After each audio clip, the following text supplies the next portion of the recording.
इहो फिकू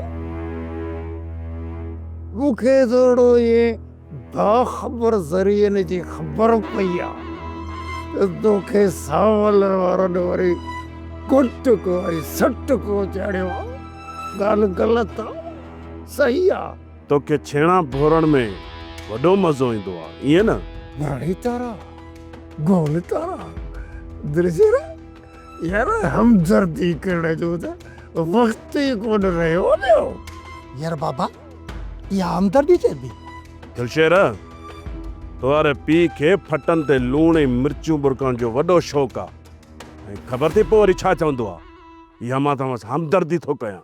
अबा तूं भली असांखे 100 दफ़ा दुश्मन सम्झी त भली सम्झ भली मुंहिंजे सिर जे मथां भलो साईं रखी कसम खणाए त वरी मां तुंहिंजे सिर जो ऐं तुंहिंजे ख़ुशि जो दुश्मन न आहियां। मां सही ॻाल्हि थे कसम सां चवां थो त मूंखे क़यामत में भली मोचड़ा लॻंदा। मां सही ॻाल्हि कंदुसि त जेका मूं वारी ॾिफुटी छोरी आहे न उन सां जेकॾहिं तुंहिंजो निकाह नामो थी वञे न त ॾाढो भलो मुंहिंजूं अखियूं थधियूं थियनि। पर यार मां मंडड़ो टुंडड़ो हूंदड़ो मुंहिंजो वस हले ई नथो यार।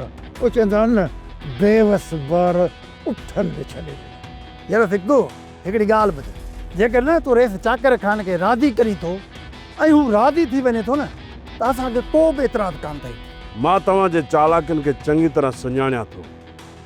तव्हां इहो था चाहियो न त सांवल असां विड़ी ढांगा थी मरी पऊं ऐं तव्हां ॿार बि तमाशो ॾिसो।